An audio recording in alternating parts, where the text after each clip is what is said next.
Okay, we're ready. We're in the 12th chapter, and we're in the paragraph. Now, I know we got just a little further than that, I think, but we're in the paragraph that begins with verse 3 of the 12th chapter of Romans. There's one thing I want to share with you about this section of Romans. A lot of people read Romans and for the theological content of it. But when they get to chapter 9 on, they tend to, even scholarly commentaries and things, they tend to give it not more than just about half of their attention or something. The idea is, well, Paul is interesting and important when he's talking about deeply theological things, but when he gets to talking to the church in practical terms, they just kind of part company with him. And for Paul, I get the distinct feeling, and I think I could establish this if I went into the details for the evidence of it, that for Paul, the practical aspects of it are more important than the theological aspects, because he does the theological first, which is an explanation of what God has done for us through Christ, and then he puts a therefore. But for Paul, the church was a vital aspect of what he taught and what he was trying to do. He saw the church as the new people of Christ, of God, the new covenant people. And he knew that if Christianity was to spread, it would spread because of the living activity of the church, of believers. Our young preacher today didn't say that, but that was the assumption behind which what he did say was based. It's almost like the theological doesn't count if it doesn't practically live itself out through the body. Yes. It is just an exercise in intellectual activity. And Paul, Greeks in Athens. Yeah, Paul has some really severe things to say to the contemporary intellectuals. And I bring that out in the translation of 1 Corinthians, where I use the term intellectuals and all in the place of wise and like that, because that's what we would call them today. And that they were completely wrong. Their basic way of interpreting reality was completely twisted and perverse, because they were committed to a multiplicity of gods. That the paganism corrupted not only morality, but it corrupted the way people think. And I think that we are not enough aware that today the same dynamic is at work. The things that society teaches us through television, the internet, all the sources of socialization, and I'm using that term to mean how the society tries to form what we think and the way we act. are just as perverse and just as corrupting as they were in the time that Paul wrote. And I can't help but think about the fact that in the present, and I mean, you saw this even when you were at Harvard, I'm sure, but it now must be this way on steroids, so to speak. So many of the divinity schools really graduate people who have no real belief. I mean, it's a quaint notion that Jesus could have been in fact God incarnate. And so many of the so-called intellectual exercises, they have all these things where they sit around a table. Which of these things really do you think happened and which one did not? You Yep. put a black bean in the pot if you agree. I mean, the whole Germanic school is just pervaded, basically taken over the theological seminary. Yeah, Butch, it happens to be less right now than it has been some in the past. Interesting.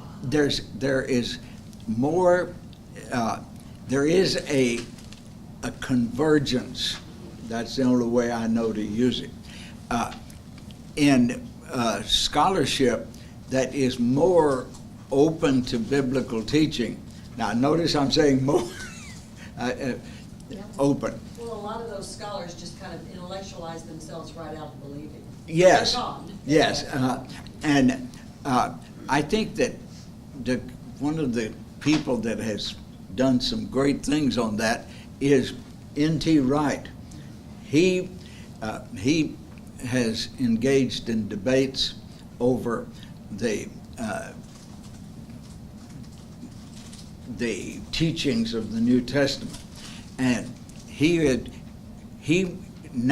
would be considered fairly evangelical and conservative, and he has perhaps the greatest influence. Now, they still have that intellectual's pride of being able to decide for themselves what's true and what isn't. I don't want to be too approval, but I can sense in the last 20 years a greater convergence. For instance, the so-called Jesus group that just they have been laughed right out of the mainstream because their criteria would, as somebody sat down and proved this, their criteria, if you applied it to George Washington, Well, he didn't exist. yeah, that's exactly what you come up with. He didn't exist because he was unique. See, the presupposition behind that kind of thing is that things are real and true only if they are majoritarian. It doesn't leave room for uniqueness. And remember that Jesus is called the unique or the one and only Son of God. And so it's once. The thing is, I am unique, and you are unique. I never will forget, Butch. I was having breakfast with Paul Bruner one morning, and he said, Charles said, do you realize that I'm unique? He said, no one has ever been like me and ever will be like me. I said, it has taken you this many years to And so I want to emphasize that we're talking about unique events. My daughter, on her way to her PhD in neuropsychology, made a really interesting comment that she said she fought mentally and emotionally and then intellectually with these people on the levels of your BA and all that. But she said it was just a different climate when you got to the PhD levels and the types of professors that she had. They were much more open to Christianity and their beliefs. Mm. Yep.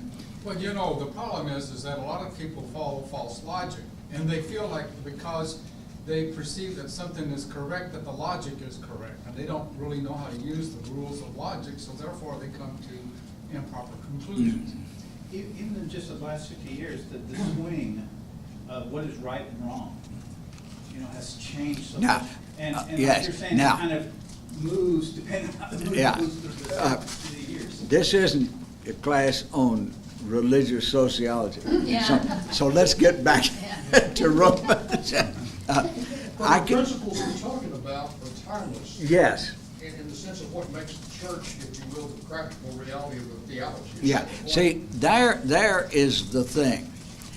We still are under the influence of the Enlightenment idea that there is an automatic progression of increase in knowledge and truth with time.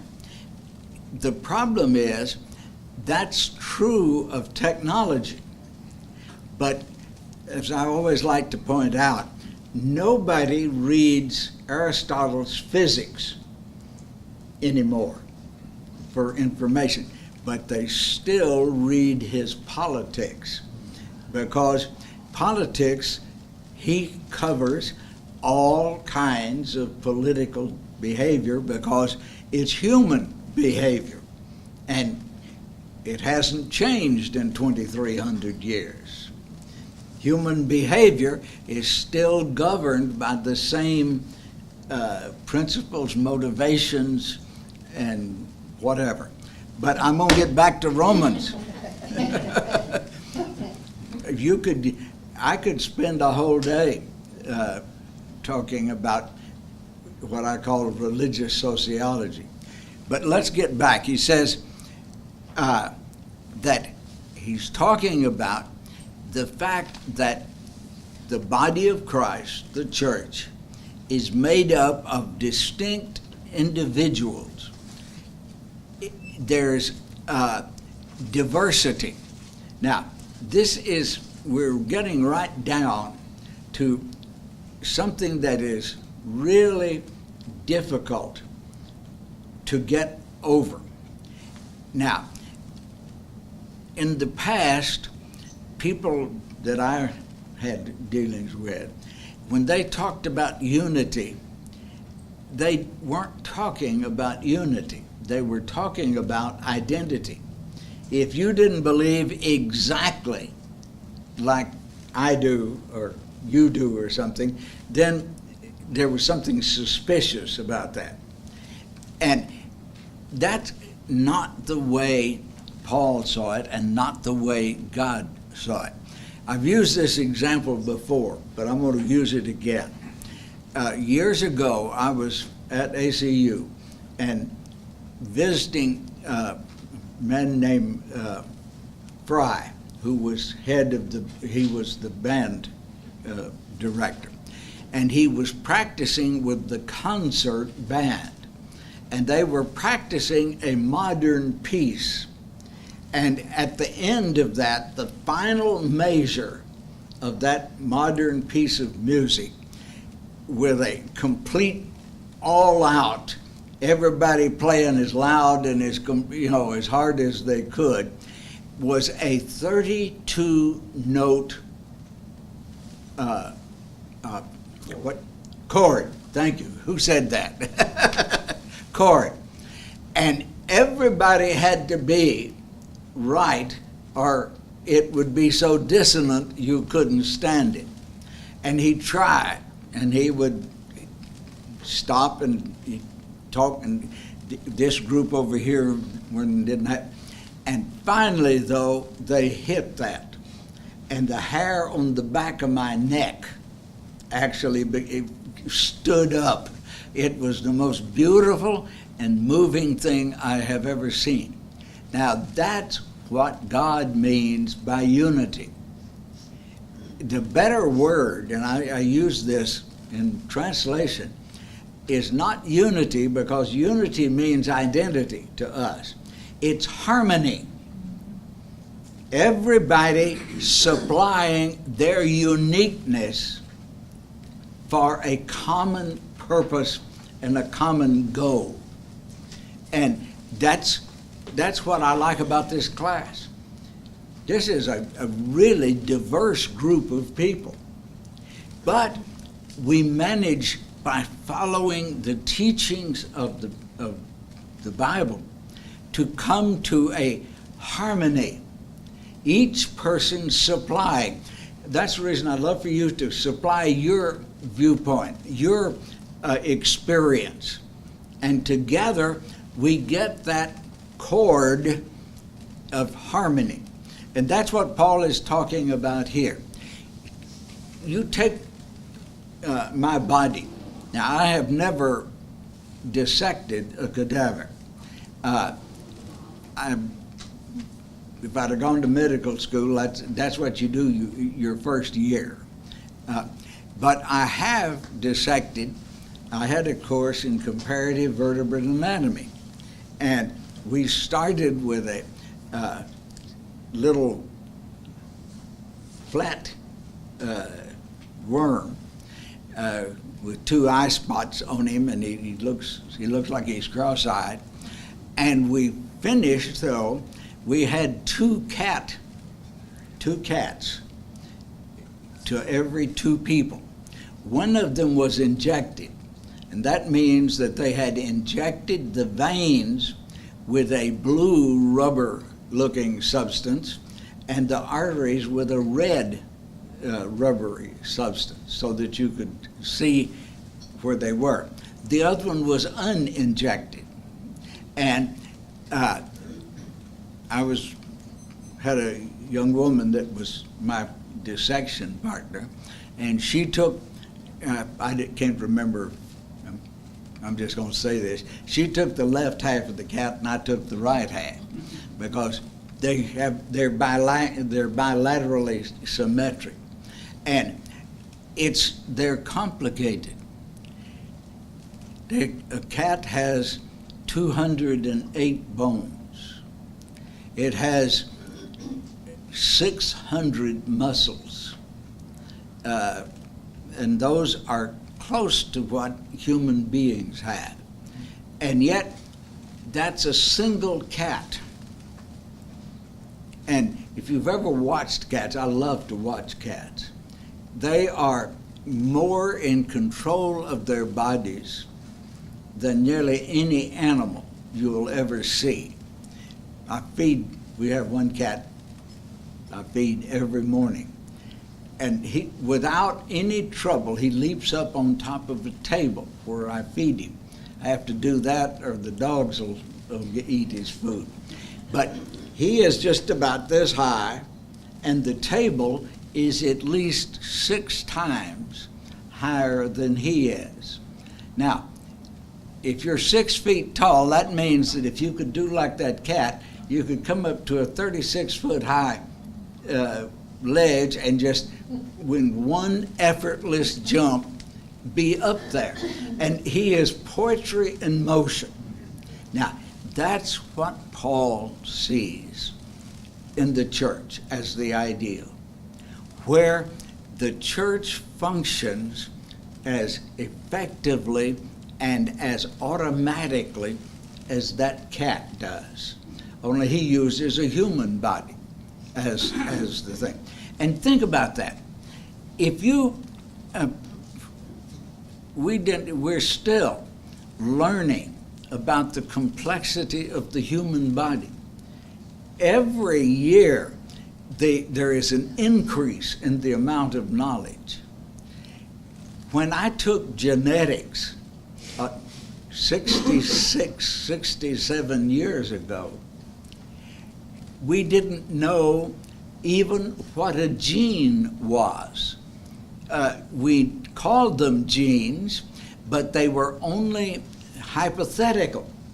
It explained what Gregor Mendel had done. Yes, Mendelian inheritance is all we knew about. We didn't know that there was such a thing as DNA and RNA. We didn't know any of that. And all of that has been discovered. I remember about 5 years ago, I picked up the beginning chemistry textbook for UTSA and just thumbed through it. And my estimate was that 60% of that beginning textbook had been discovered since I majored in chemistry at Rice. And so we're discovering things, but still, the basic principle is the same. No matter how complex my body is, I am a functioning unit.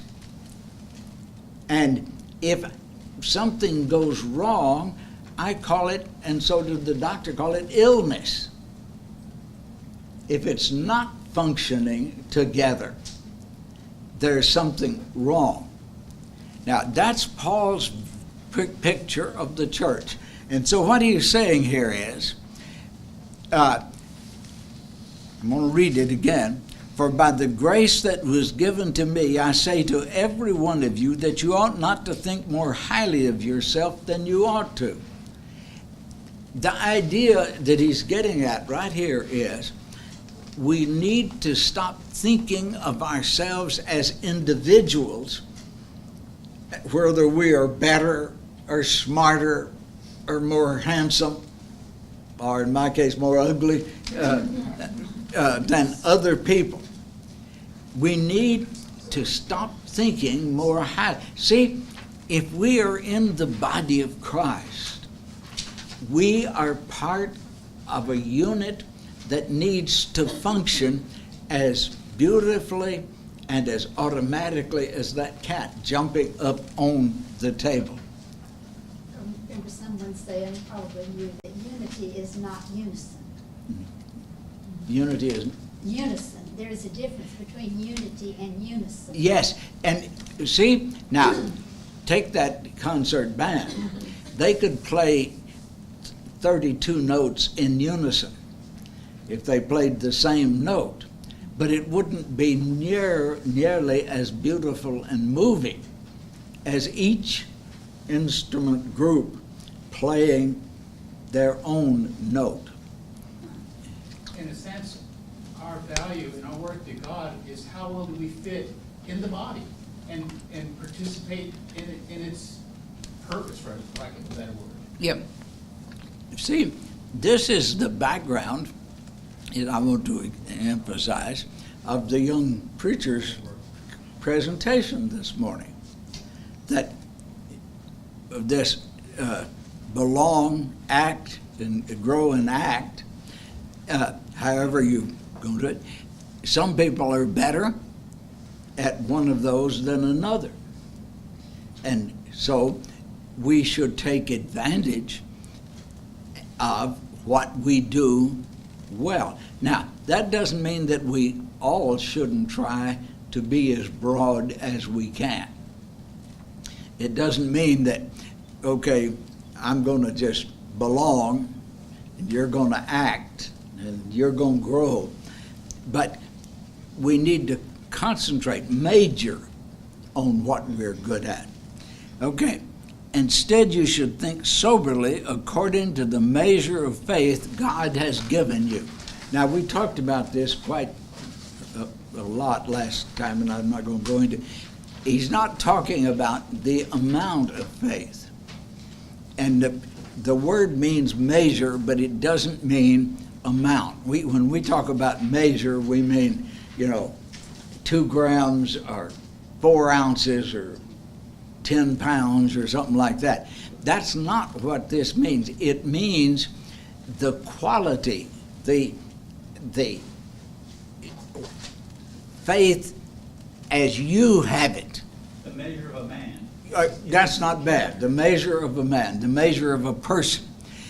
Your faith is faith in the same thing. That is, in the work of God through Jesus Christ, or else we're not in the same body. That's the same fact, but the meaning of it to you is slightly different than the meaning of it to me.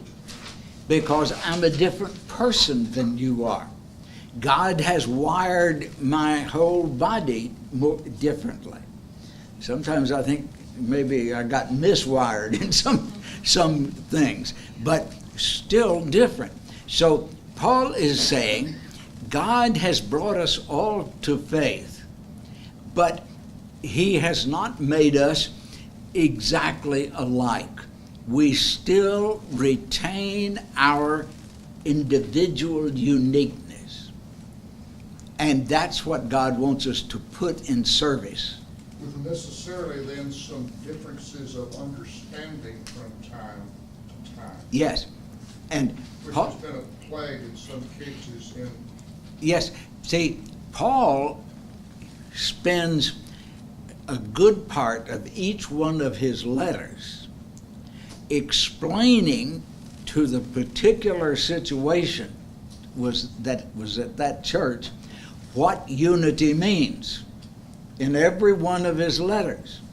And he's talking here to the people at Rome, where there was a great diversity. Rome, see, attracted people from all over the empire. And so there were Scythians, and there was Thracians, and there was Greeks, and there was Spartans, and there was Persians, and there were people from North Africa. At that time, you could walk down the streets of Rome and see almost every color of skin that human beings can have. And they spoke their language. Some of them couldn't speak Latin. Some of them couldn't speak Greek. Some of them couldn't understand anything that was going on except somebody tell them about it. It was, you talk about New York City. In fact, I always think of New York City as kind of the same way that Rome was in the first century. You can walk the streets of New York and you will see somebody that's in every kind of person you ever heard of and some you haven't heard of. One thing I love to do here at this church is sit and watch the people come out of the worship center. It fills my heart with, I'm going to use the word pride. I always visualized and dreamed of an inclusive church. I think that's part of what being the church means. This idea that is so rampant in the world today, you concentrate on one socioeconomic good and you're going to grow. Well, you're going to grow just one group. But that's not what God has in mind. You remember the old vacation Bible school? Red and yellow, black and white, they are all precious in His sight. I did that, sang that under a jacaranda tree in the Nassau, where Mina was teaching 55-year-olds under a tree. And they sang it. And there they were. Looked like a box of crayons. And I had tears in my eyes. And that's what Paul is talking about here. He says, even as we have many members in one body, and not all members have the same function, so in Christ we who are many make up only one body. Now there's the unity. And that means we're going to have to deliberately act to keep that one body. It means that we need to spend time and effort, and especially prayer, to make sure that we are not harming the harmony of that one body. We need to do things deliberately. One thing our speaker from last week showed us was that even though she was blind, she was still a valuable part of the church and the ministry. Yes. So even if our bodies have a hurt, a crippledness, it doesn't diminish our potential to still serve and be part of a purpose in the body. Yes. We do probably a better job in including handicapped people than we do people who think differently from ourselves. Different handicaps. Yes. Well, it's not a handicap. No. See, there is the thing. That's the reason he starts out by saying, don't think more highly of yourself than you ought to. Right. Your opinion is, guess what? Your opinion. My opinion is my opinion. And God's opinion is the one we need to try to come to terms with. The speaker last week also touched on something that I thought was interesting in the sense that she alluded to the fact that at one of the places where she'd been asked to speak, she realized even going in that her understanding of how God heals was different than the prevailing view among those who were assembled, especially the leader of that group.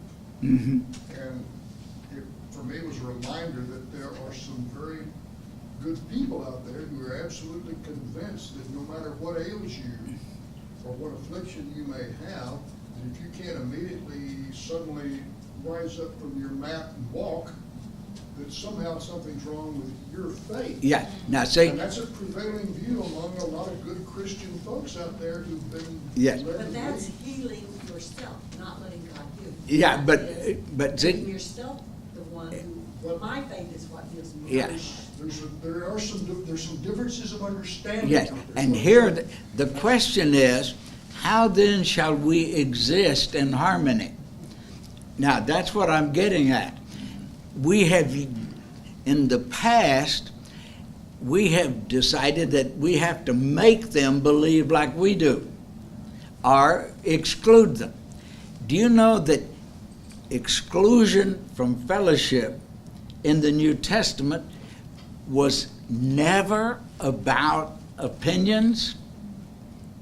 It was about morality, moral conduct. And Paul was absolute when he said some things are not to be tolerated, but it was moral actions. Actions that we can choose or not choose. Now, how we deal, I'm going to just take that one thing, how we deal with people and want to keep the unity of the harmony of the church is something we need to work at. Now, Paul would be the first to recognize that we're not ever going to be completely of the same opinion. Now, but the question is, how shall we maintain the harmony of the church in spite of that? And it means that we have to work, we have to pray, we have to be humble. There's a lot of things that Paul would say. And we're going to get on over in the 14th chapter to some very practical things about how you keep people in harmony that have different opinions, vastly different opinions. Paul likes to use the human body as an example of that unity. And, you know, I think that it's one thing to say, okay, I'm a hand or I'm an arm, you know, and I do what I do. But that also implies that you must allow the other members of the body to do what they do. Yes. And so that, but see, like any metaphor, it's only applicable so far as the writer who uses the metaphor pushes it. You can't argue metaphors, is what I'm trying to say. But it does put a responsibility on everybody to work for that harmony and not work against that harmony. Now, remember, none of us, and I am so aware of this. I've been preaching longer than most of you have been alive. Started in 1949. How many were born before 1949? Well, more than I thought. It's an older group than Thank you, Charles. What? Say thank you. Yes, actually, it was a majority. But if we have the regular group, I think it would be not quite that big a percentage. Anyway, there are people that I have worked to be in harmony with all that time and have failed. But I have worked. See, that's one of the hardest things for us modern Americans to do. We think there ought to be a, quote, solution to every problem. But sometimes all there is a process that we need to pursue, even if we know that it's not going to completely succeed. His grace is sufficient. What? His grace is sufficient. His grace is sufficient. You know, for me, an important realization coming out of a background where I remember growing up being taught that you need to understand everything exactly, A plus B plus C, and so forth, was the realization that our salvation is not dependent upon the perfection of our understanding, but rather because we have a perfect Savior. Yes. If we have perfect understanding, we're all doomed. If we had to have that, we're all doomed to fail. Yes. Well, that's true too, because a lot of times we're taught, not intentionally, I believe, but we're taught, you need to try to lead a better life. You need to change this. You need to do this. So it can easily develop a mindset that there is a process towards salvation. If I do this, if I do this, if I do this, then someday if I do all these things, I'll reach spirituality. But that's not the reality of the situation. Relying on Christ is what brings us to spirituality. The thing is, we mistake soteriology, what saves us, with spiritual growth and development. And they're two different things. And what saves us is the action of God, not my action. And that, see, if I realize that puts me in what Paul starts here by saying, don't think more highly of yourself than you ought to. If you think you have done something to save yourself, then that automatically makes you superior, see?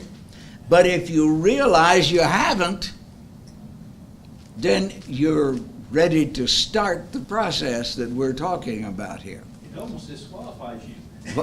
What? It almost disqualifies Yes. you to think that. Yes. Did you? Yeah, I was going to just say, that's something that really impressed me when I first started studying the Stone Campbell book. Mm-hmm. Because, so many folks kind of look at that as being the return to the original church, but it was more of a reformation where their whole endeavor was to unify many Christians that had different peripheral views, but as a Christian, our core that Jesus is Lord, that Jesus' blood, His sacrifice to save us. That's everything they did, and so many of the ways that through history is some of what they did got somewhat perverted. But I was always impressed because that was their one guiding northern star, so to speak, was to unify. And be Yeah. Christians only. Be Yeah. Christians Not the only. only That's Christians. right. Yeah. And you know, that's the thing is, Okay. you know, we. I'm gonna- I'm sorry. You see, no, that's okay. I agree with you. You see those two shapes there? How much do they have in common? They've all got the center. Connected. Actually, they probably have about 75 to 80%. If you pick one of those up and match the dots, you would have a common, just like a Venn diagram. It'd be about 75, maybe 80% the same. But we don't look at the dot. We look at the boundary. That's what Jesus and the Pharisees argued about, was the boundaries. What makes me different from you, not what makes me like you. And that's what denominational teaching has done, is argue about boundaries. But that dot is Christ. And if we start there and work outward, it looks differently. You understand what I'm talking about? If we start with our common faith, then our practices will be interpreted differently. And that's what, if you want to know what I've learned in the, 65 years I've been preaching, that's what I've learned. That sums up all that I have learned. That if you start with Christ, the world looks differently than it does if you look at the boundaries that separate us. In looking and thinking, that's something for all of us when we approach different denominations and people with different boundaries, is the idea that Jesus said, you've got to love one another like I've loved you. Yes. Because there's going to be conflicts. Okay, There's gonna be notice now, disagreements. that does not settle all the problems. I hope you've gotten from what I said here that none of us are going to settle all the problems. But we need to be working on the problem instead of being part of the problem. And no, that's God's business. God, I have said this from the pulpit many times. If God can figure out a way to save every human being who ever lived, little Charlie Prince is going to be on the sideline and say, "Go it, God." Now, as I see the text of the Bible, I can't preach that because there's reasons that I cannot.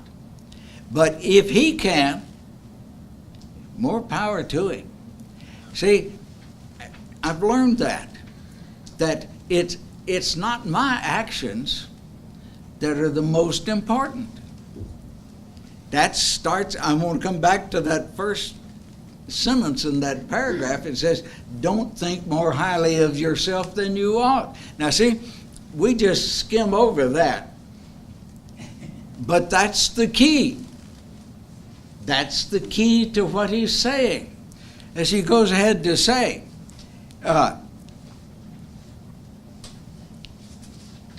and each member should be available to all the others. Now, that's a burden to carry. What does it mean to be available to somebody?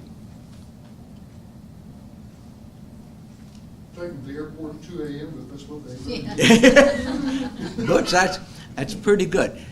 I'm going to use an example from my own life. Now, I know my life better than I know anybody else's. But I have to be careful and not sound like I say, well, I've got it made and you haven't. I don't mean it that way. I told every church secretary I ever had that if a member or non-member, if a person came into the office wanting to see the preacher, that I was available. Now that doesn't sound like much, but it, some of you know Sadie Phillips. She caught on right quick. I didn't make any difference what I was doing, I would stop and attend to them. I would attend to them and listen until I thought I understood what they wanted and needed. We would discuss it. And if I could give it to them, I would. If I couldn't, I would, as gently as I knew how, say I couldn't. When that was done, I would stand up. Now, it's hard to go in somebody else's office and they stand up and you stay sitting. You just can't do it. Usually that's enough. They'll get the signal and go out. But if they didn't, I would walk to the door. If they didn't get that signal, I would open the door.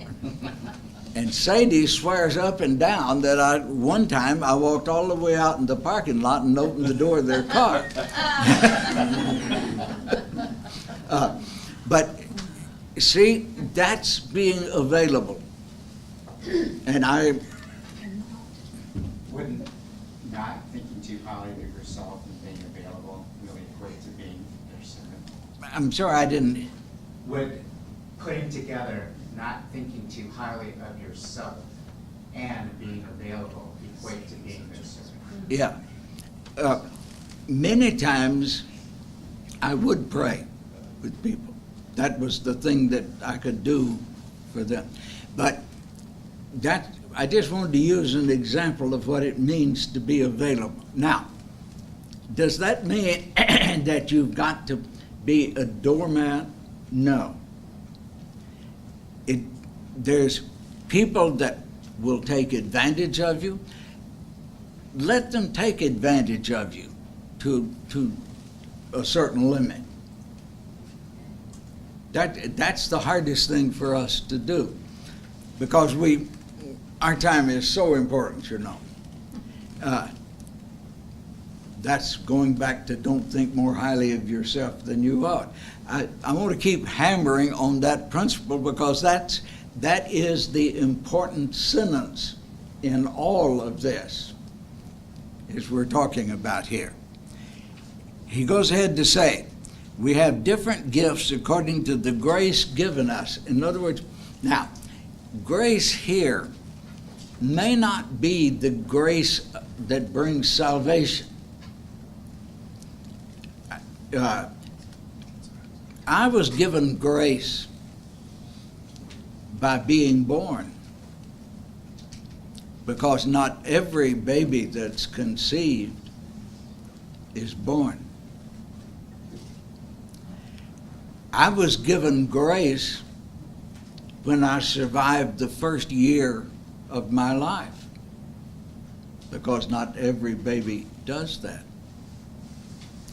I was given grace because I had a good set of parents and grandparents, and for that matter, great-grandparents. When I was born, I had 2 sets of great-grandparents alive. I was given grace in many ways. One was that I was in a school district that was run by a man named Hewlin Anderson, who was way ahead of his time. I tell people the kind of enrichment that our school system had, and they're surprised. I've got a friend who's he kind of hates the school system because he was done badly in his school system. I try to tell him that it was his experience, and not all school systems are that way, but I haven't convinced him yet. And so I've been given grace in many ways. I have certain talents or gifts. I have a mind that analyzes and synthesizes things. Not everybody has that. I remember how surprised I was when I realized that. But I also have a mind that cannot remember a person's name for 15 minutes. And I'm amazed at how people can do that. See, then I was given grace because I heard that Christ died for me and rose again. Then I was given some talents, and I think that's when I was given a talent to teach. It took me a long time to discover that. I thought I wanted to be a scientist, but I would have been a pitifully poor scientist, because I could be what would be a cookbook scientist. I couldn't discover anything new. See, we've all been given grace. And what Paul is saying here is, we have been given different gifts from God. One of the gifts that we all have is the historical experience that has been our life. And we learn from that. Some people here have been in the military, some have not. Some people have done this and that and the other. One of the greatest experiences of my life was to work in a service station in a rural area, but where the oil field hands gathered. I learned as much from oil field hands as I learned from college professors. But some of it you couldn't express in polite comment. Right. Well, No, I'm serious. yes. Let's put it that way, yes. But, Been there too. yeah, and other experiences that way. See, those are the gifts we have. What Paul is saying here is, we need to put those gifts to work in harmony with the gifts of all of the people who are members of the body of Christ. Even putting something like a broken home has His grace. Well, do you know what? Not every gift is something that was pleasant. I learned as much from my failures and pains as I did from the things that were pleasant.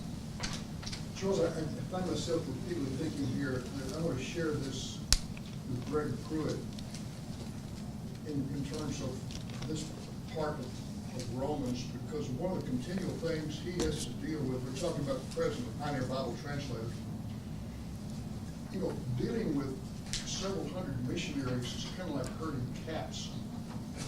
And if you consider that you've got the army of volunteers, and you put, in many cases, teams together that may be anywhere from just 2 to 20 people in a particular area, there are some difficulties that do arise.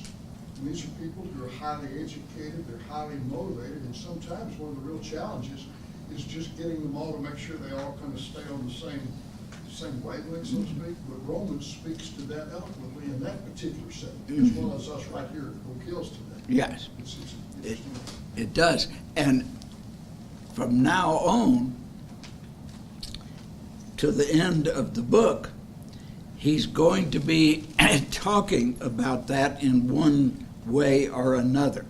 and especially in the 14th chapter. I can't wait till we get there, because that's where there's some very practical things that it's in terms of their problems and not ours, but One of the biggest shocks is, you grow up with your experience. I went to a small country church, and it was just shocking to me that not everybody worshiped just like everybody at OM Church of Christ. yeah. And when Scott and I went to India, and we were in these people's homes, and they had gathered their neighbors in, and everybody was squeezed in, women on one side, men on the other. And they started to sing, and one of the fellas had a little bongo set and a little tambourine, and I noticed the people we were traveling with, I saw them make eye contact with them and go, like we wouldn't go for that. And I caught their eye and went, and the joy on their face, because you could just see them, they just were crestfallen when they, weren't going to do it like they were. And I think, reading books about missionaries way back, expecting the natives to do the button-down dresses and that hot sweltering and have worship just like those missionaries had worship at home, in England or whatever, and how you have to lose that. Okay, our time is almost up, but I'm going to share an example with you. There was a woman who was attending the Tuesday morning ladies' Bible class years ago, who had been part of a missionary team in Nigeria for several years. And people were talking about different experiences. And she said, if you don't mind me saying so, you haven't had any experiences like I did. She said, I was served the Lord's Supper by a group of bare-breasted women from a table that was made out of mud and cow dung. Yeah.